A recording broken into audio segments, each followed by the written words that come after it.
Welcome to NucleCast, the official podcast of the NY Deterrence Center.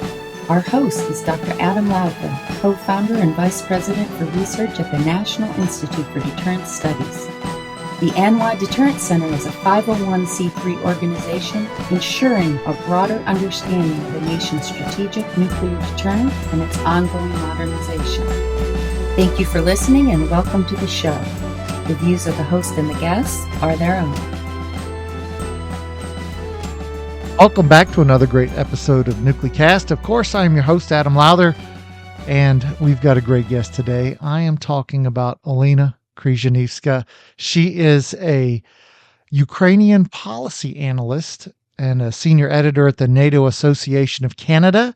And, you know, we've read some of Olena's work and asked her to come on the show because we wanted to get sort of an inside perspective on the war.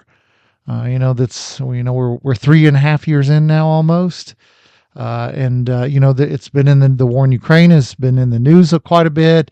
Apparently President Trump had paused weapons transfers to Ukraine. Those are, I think they're the latest I heard, they're back on. And, NATO is working diligently to support Ukraine. And so I thought we'd get, a Ukrainian perspective and, just see how that sort of mirrors or is different from what we have a tendency to hear in the media here in the United States. So with that, Olena, welcome to NucleCast. Hi, Adam. Thank you for having me. So we've had this war. It's been going on. The Russians invaded in February of 2022. It's been pretty devastating for Ukraine. NATO and the U.S. and others have been supporting Ukraine's effort to, defeat the Russians. Can you give us a perspective on this war and, maybe start off, why did the Russians feel it was necessary now? Why have the Russians persisted? How do you see the war progressing and how do you see where do you think it goes from here? Very important question, and I think it's very hard to answer it without going back to history, long history between Ukraine and Russia, and what many people actually do not realize that the conflict and the tensions that exist between Russia and Ukraine are already persist for many centuries. For 7 decades, Ukraine was part of Soviet Union, and before that, some territories of Ukraine were also part of the Russian Empire. So, for centuries, Ukraine and Russia were tied very closely. However, it wasn't like during all those centuries, it was not like a very equal friendship, as Russians tried to portray that. It was not a brotherhood. Ukrainians, as many other nations that are geographically close to Russia and were together in the Soviet Union and in the Russian Empire, Ukrainians were oppressed very significantly, and there were many episodes in the history that also is currently omitted or maybe not discussed enough.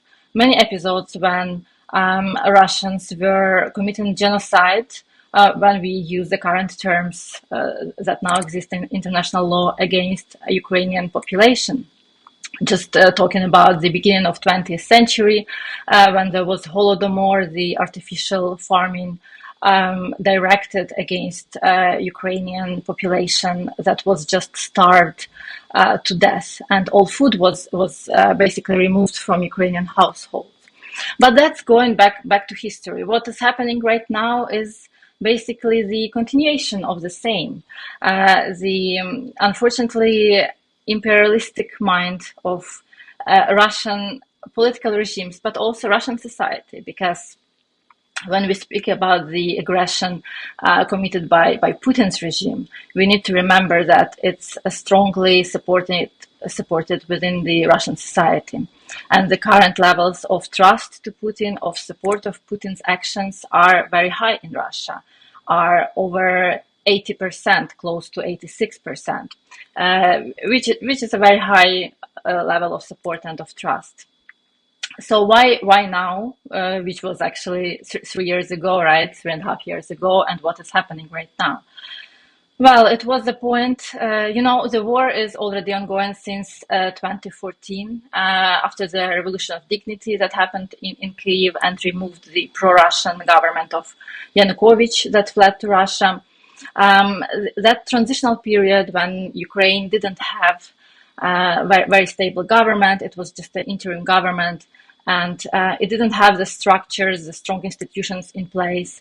So Russian regime used that time to launch the invasion of Crimea, the annexation of Crimea, and the invasion in the eastern regions of Ukraine, Donetsk and Luhansk.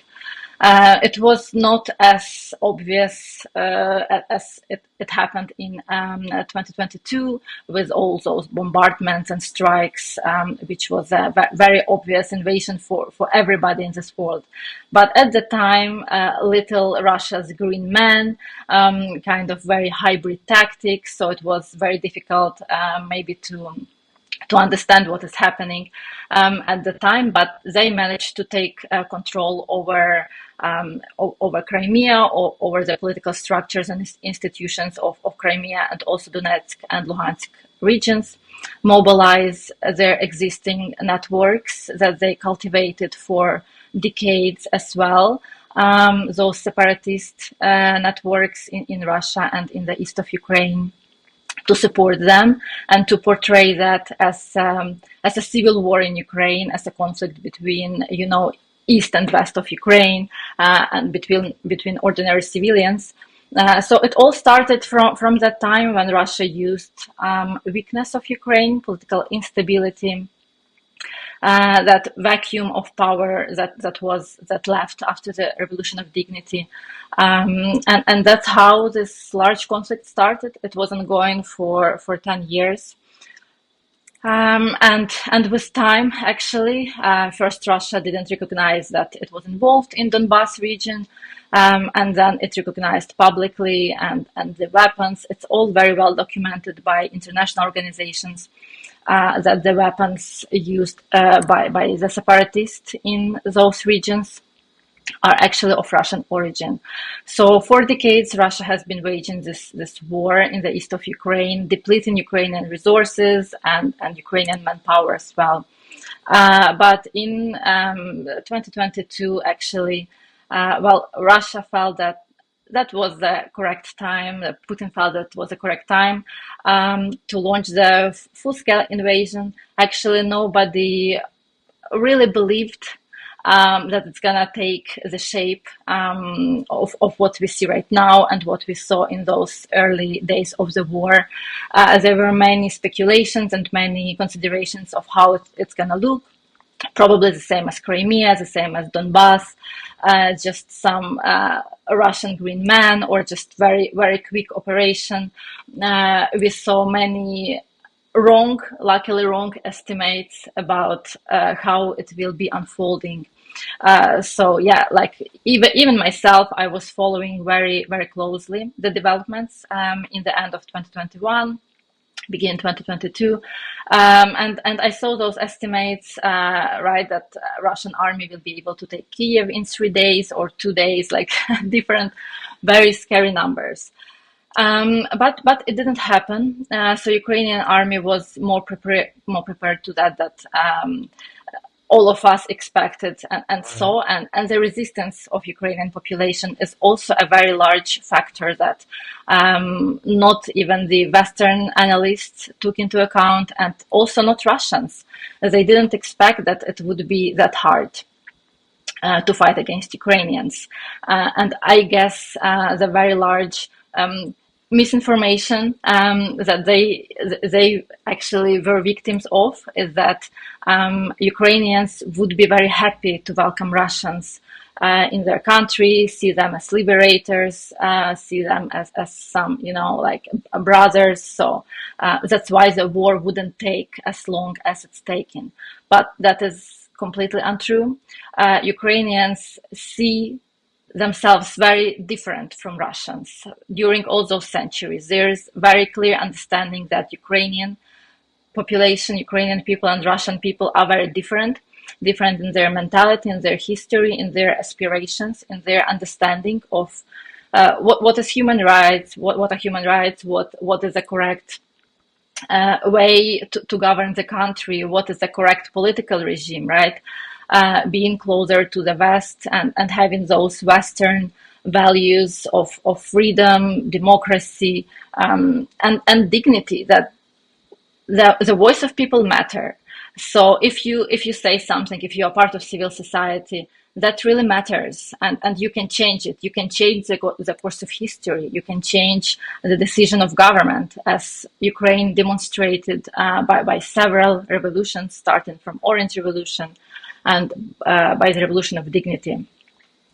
But it is something not very well understood in Russia, and the way of how Russian people see life and see politics is very different. So I think this is like a very large divide between the mentalities, between the worldview of Ukrainians and Russians, is in the core of this war, and it is still happening. And unfortunately, what we see right now is basically this stalemate on a battlefield. So Ukrainian troops cannot make significant advancements, Russian troops either. There are some portions, some parts of Russian territory that Ukrainian troops still hold, still control.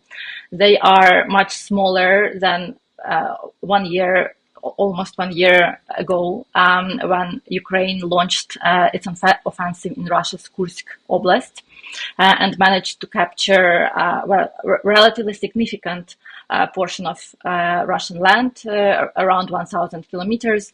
Now this part is much smaller. It's like a fraction of that land, but still Ukrainians are able to do that. Ukrainians are able to hold that part of land.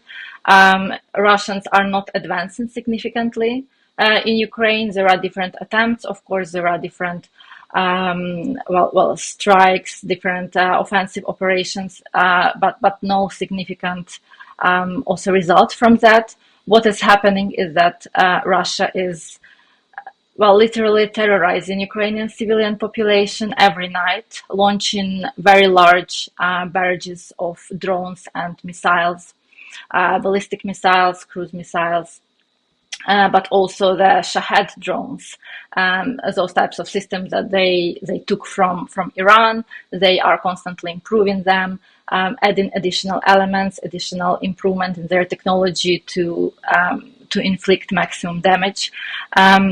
So that is what is happening every night in Ukraine. A civilian population suffers enormously, and that is unfortunately aggravated when President Trump, not President Trump per se, but other people in the administration announced the pause in the military aid from the United States to Ukraine. So Vladimir Putin and his team took it as a green light and as basically just a straight encouragement for intensifying their attacks. And I think that is something that President Trump also doesn't want to be associated with. So that's where this new decision of resumption of military aid is coming from, because Ukraine really suffers, really needs American aid. US aid is very important. Air defense systems, in particular, intelligence sharing, that's very, very important part of Ukraine's defense against Russia. And hopefully Ukraine will continue having it. This episode of NucleCast is brought to you by the ANWA Deterrence Center, whose mission is to educate Americans about the nuclear enterprise and strategic deterrence.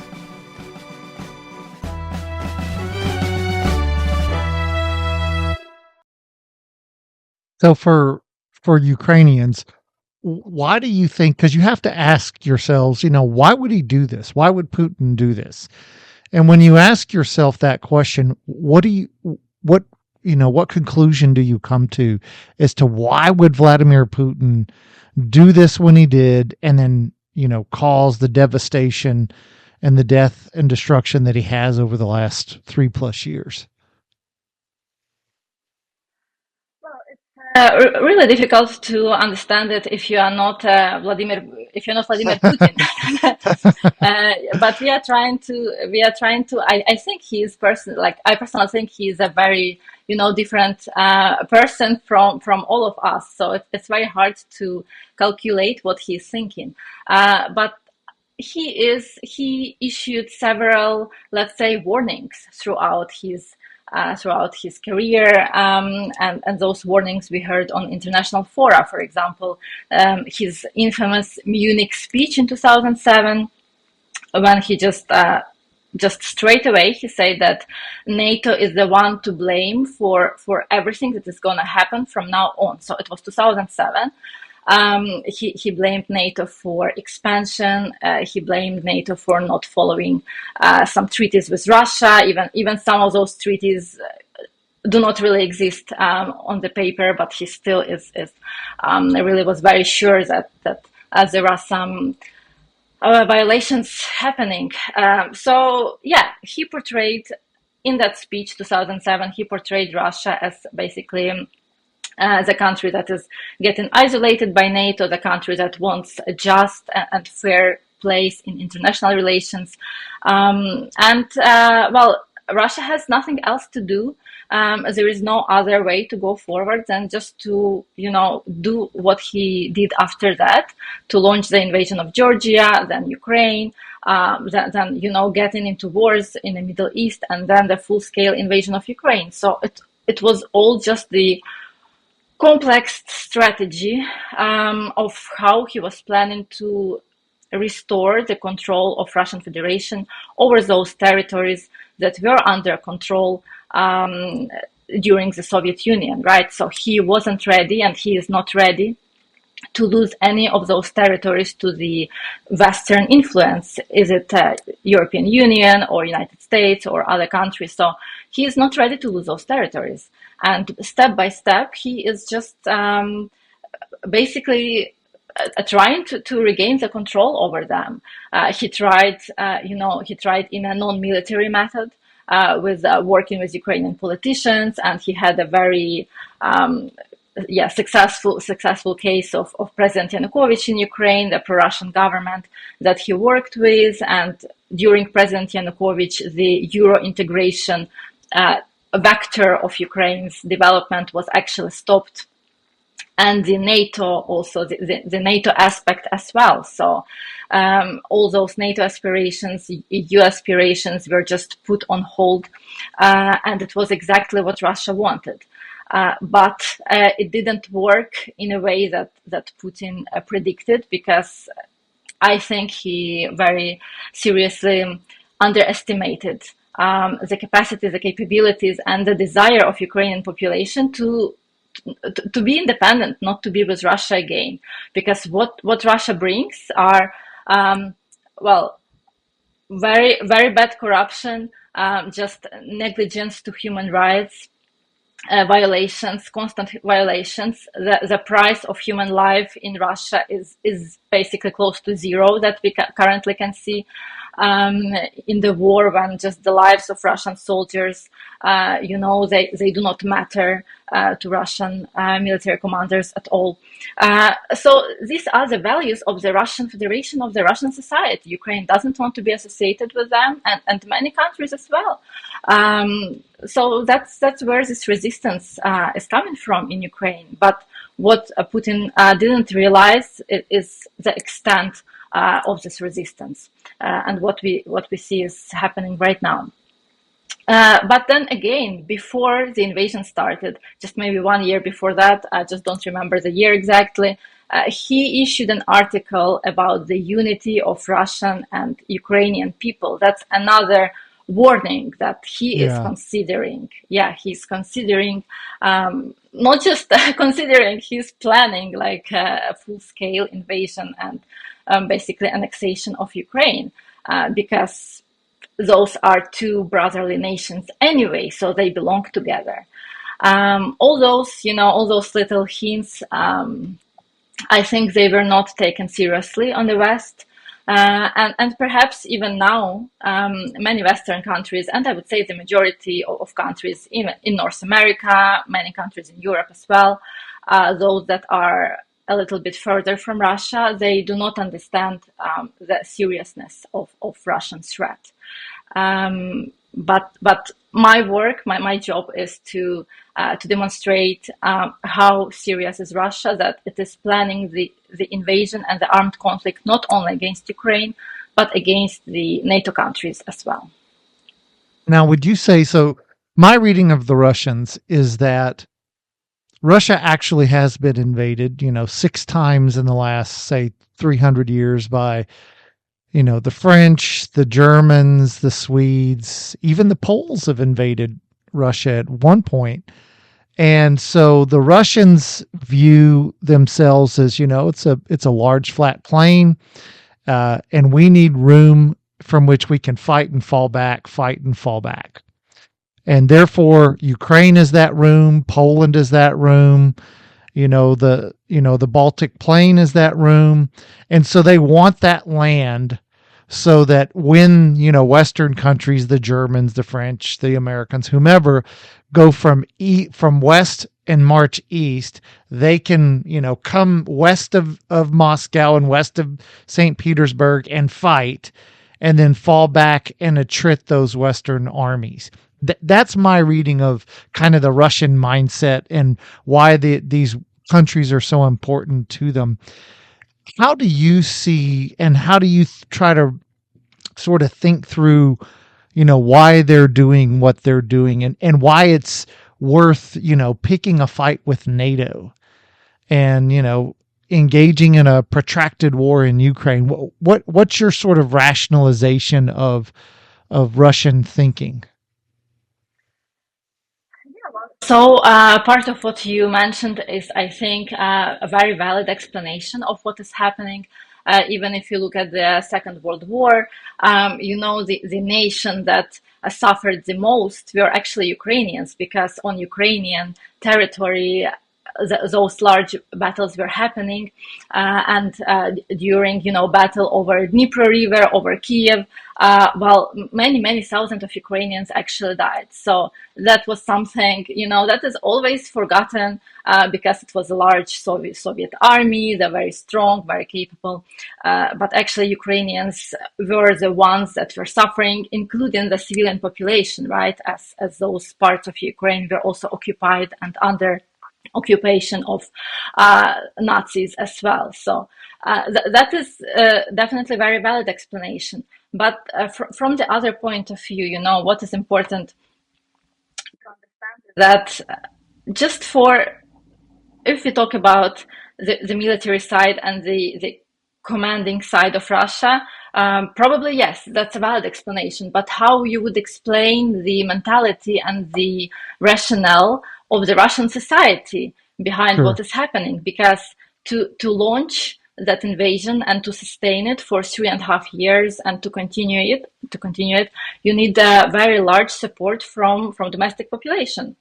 Yeah. People are sending their fathers, their brothers, whatever, sons, husbands to war, and they believe that's the right cause to do. That's the right thing to do. They're going to fight Nazis in Ukraine, to demilitarize Ukraine, right? Something, and they truly believe that.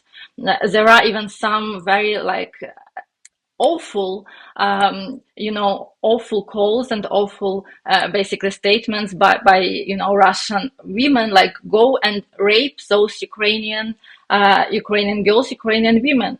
That is just unbelievable, but it's really happening. And all those numbers that I mentioned, very high numbers of support, they are indicating that the whole Russian population, maybe with some exceptions, of course, hopefully, but the majority of Russian population really understands what is happening and why is it happening, and supports that. And a little bit maybe as a parallel to Germany between two wars before, when this feeling of being left out from international relations, that there are some rules that are imposed by NATO, that NATO is encroaching on these territories, conducting military exercises, right? Just building some bases and stationing nuclear weapons somewhere close, let's say, to Russia, if not on the border. Like all those issues are, of course, very sensitive, and Russia sees these territories of Ukraine, Georgia, Moldova as their own territories. Well, that is the thing. They do not understand and they do not accept that these countries are separate countries with their own self-determination right and will, and there are people that decide, that make decisions. The civil society is important, the elections are important. All these notions that we have here on the West, but also in Ukraine, all these concepts are very far from Russian society, from Russian political system, but also from everyday, ordinary Russians that you can see. They believe in the authority of their leader. They believe whatever he does is right. But they also probably don't understand how somebody can choose something else, and it's just unbelievable to them. So for me, that is part of my explanation of what is happening. Such a difference between understanding of life, of political system, how our values are working in Ukraine and on the West, when people can decide, when there is a free will, when the revolutions that we had in Ukraine are the true revolutions, right? They are based on the people's will. They are not paid by anybody. They are not sponsored. They are not, founded by Soros or somebody else who they find in the America or the West, some large, benefactors or donors, just billionaires who are just pouring money into Ukraine. This is not correct. Ukrainian population decides what they want. But this is a large, gap.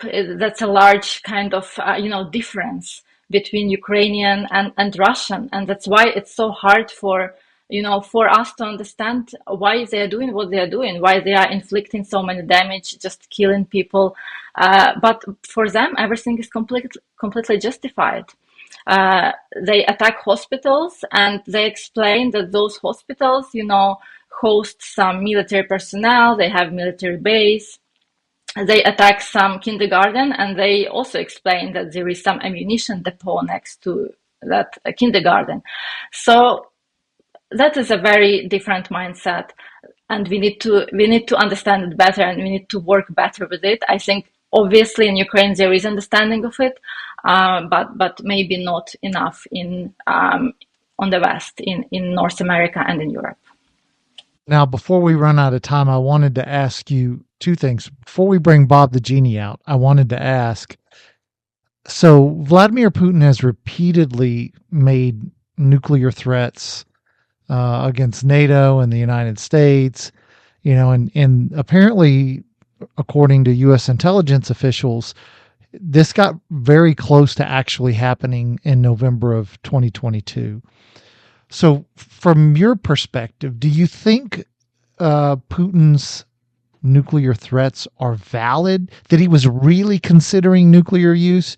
Or do you think that was efforts at coercion to try to, essentially deter the Americans and NATO from perhaps supporting Ukraine as robustly as they might? So even if he just gets the Americans to sort of pull back a little bit, that's still victory, and that means the threat worked. Or how do you see his nuclear threats? For now, I see them exactly in the second way that you described, as a way to deter the West, to stop them from sending the military to Ukraine, to supporting as much as they would, but we know that the decision to launch a nuclear response is basically based on the individual decision of Vladimir Putin. And in November, 2024, so last year, Russia revised its nuclear doctrine and lowered the threshold for nuclear response.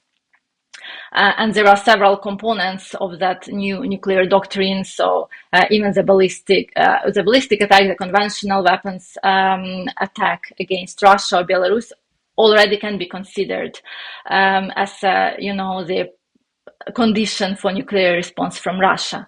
But it already happened several times, right? That Ukraine launched those attacks, and even Ukraine recently, just 1 month ago, launched its Operation Spiderweb and actually destroyed a large number of Russian strategic bombers. And actually affected the nuclear delivery capability of Russia, which is a serious thing. But still, there was no nuclear response from Russia. So yeah, of course, if I cannot say that Putin will never use nuclear weapons or he is just bluffing. He absolutely can do it at any given time. There are some estimates that if Ukraine is kind of likely to win, if Ukraine is winning a battlefield, that's going to be the last resort of Putin just to use his nuclear weapons. But we also know that there are countries like China and India do not support those nuclear threats from Russia, and they condemn it several times. They have published a joint communique. So Putin also doesn't want to be alienated. He still has his partners, and China, he's the major partner, the major ally of Russia, and the main enabler of this war. So he doesn't want to alienate China. I'm sorry. So that's why for now it's just only a rhetoric, but I hope we will not see it in reality. Yeah, me too. Me too. Now it's that time in the show where I want to bring out Bob the genie, and as I rub my magic lamp, of course, Bob grants you, the guest, 3 wishes. But your wishes have to be about the topics we've discussed. So no wishes for, eternal beauty or fabulous wealth or none of that stuff. But you can make any wishes you want about our topics. So, Olena, let me ask you, what is your first wish? My first wish is more support to Ukraine, more strategic support, more military support from the United States, first of all. Even though Ukraine can cover a large portion of its military needs on the battlefield itself, also with European support, but the support from the United States is very, very important. So we need to have it. And my first wish is to continue having it, and hopefully President Trump will not revert his decision back. Because the decision of U.S. president really matters a lot for both sides of the conflict, for Ukraine and for Russia. I truly hope that he will side with Ukraine. Okay, so that's wish number 1. How about wish number 2? You got 2 more. Well, they're all about Ukraine, obviously. My wish number 2 is that more policymakers and stakeholders in the world, in North America and in Europe, understand the threat coming from Russia.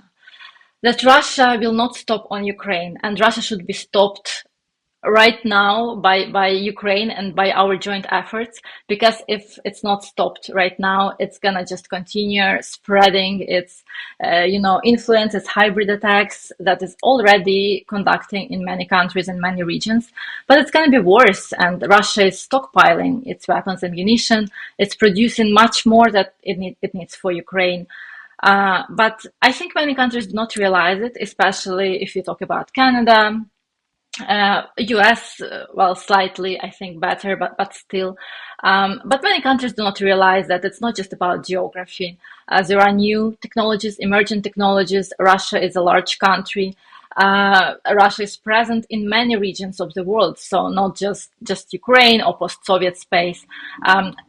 Russia is interested in the whole world, in the world dominance, and it's working with China, with Iran, with North Korea, with many also disruptive authoritarian regimes. So when they work together, when they combine their powers, it's really a recipe for disaster. And I think it's very important for stakeholders around the world to understand it and to start acting right now. Yeah, let me ask you before we go to your final wish. So, as I understand it, the age for entering the military in Ukraine, like normally in the US, when we had a draft, it was 18 to 24-year-olds. But as I understand it in Ukraine, that's an age group that is exempted. That, the age for being drafted is older, and that those 18, 19, 20, 21, 22 are not being drafted into the military. Is that accurate? And if so, why is that? Ukraine obviously has a shortage of manpower, and uh, the more war is ongoing, more people are dying, more people are getting wounded, more people are returning already, not able to return home, already not able to continue their fight, or also, dead, basically losing their lives. So Ukrainian families are trying to protect their sons, and Ukrainian mothers are trying to protect their sons and trying to take them abroad when they're young.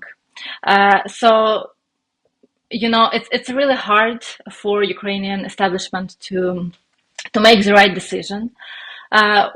When to start the draft, Zelensky was constantly opposing to the actually American proposal to lower the draft age, because we need young people. We need resource for the future. We need our future, and people who study at universities, people who learn. That's what we need. So that's why Ukraine didn't want to lower its draft age. But now there are special programs. Already they've been for a while, maybe like for less than a year, I guess. So those young people, starting from 18 years old, they can make the decision, and they can become, they can get drafted by their own will, so voluntarily. They will receive special benefits for their education, which will be covered when they return.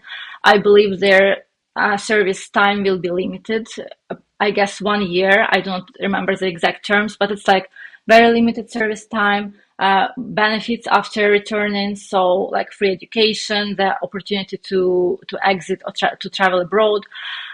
So there are some, like motivation for those people to join, as Ukraine really needs more soldiers. And there is less resource to that. But of course, Ukraine also needs young people who just work on normal jobs, because the life of civilians is still happening, is ongoing, and we now have shortage in all working professions. Just a carpenter, or just some worker, a plumber. It's really hard sometimes to find in Ukraine a person that would do that, and traditionally those were men. So who would be doing all those jobs in civilian life? So that's why there is this like very hard balance between drafting young men to the military, but also preserving the future and the life of civilians. Yeah. Okay. So your last wish. I gave you a little bit of time. So now give me your last and final wish. My last wish, it's actually my first wish, and I think I would say the only wish. Of course, for Ukraine to restore its territories and its sovereignty to the borders of 1991. It is something that we hear, sounds a bit unrealistic, but it's my wish. So, Ukraine really suffered a lot throughout these years and has been suffering. Constant attacks. The life of civilians is impossible right now. It's really, really hard. Lives of kids, women, all this is disrupted. Educational life, even the just mental health, starting from very simple things, like people are deeply traumatized by this ongoing war. So I wish this to stop, but on Ukraine's terms, so Ukraine would restore its territories. and Ukraine could start rebuilding itself, its economy, but also keep its very productive military production, defense production sector. No demilitarization anymore. It's impossible to accept those terms. That's what Russia wants and what Ukraine doesn't accept. So Ukraine should invest in its military sector, but the fighting, the shelling should stop. And I hope it will happen soon. All right. Well, at least here on NucleCast, our hopes and prayers are with the Ukrainian people. We certainly understand how hard it's been the last few years. So we are thinking of you. All right. Well, thanks, Olena, for joining us on this episode of NucleCast, and thanks to you, the listeners. Hopefully this was, brought, a conflict that can sometimes fall out of perspective, with all that's going on in the world, but the Ukrainians are still fighting. So, thanks for joining us. And of course, we'll see you on the next episode. The war in Ukraine is kind of a difficult one. You can't help but be empathetic to the Ukrainian people, and you can't help but be empathetic to their aspirational goal. I mean, if I were Ukrainian, I would not want to have anything to do with the Russians, and I would want to look west. So I can empathize with that. But then, from an American perspective, trying to balance, the Russians, that's also a difficult one. So it's good to hear from Olena, and to hear, just, what this is like for the people of Ukraine, and, to try to, balance our understanding of what we hear in the media, and then, hearing it from somebody who lives and works it every day. So it was a great interview. This has been a production of the Anwa Deterrence Center, a 501c3 that seeks to educate key decision makers, stakeholders, and the public to ensure a broader understanding of the nation's strategic nuclear deterrent. Our executive producer is Kimberly Charrington, and this episode has been engineered and mixed by David Grunthal. Help us grow our followers by sharing it, and follow the show on LinkedIn, Facebook, and Twitter at NucleCast.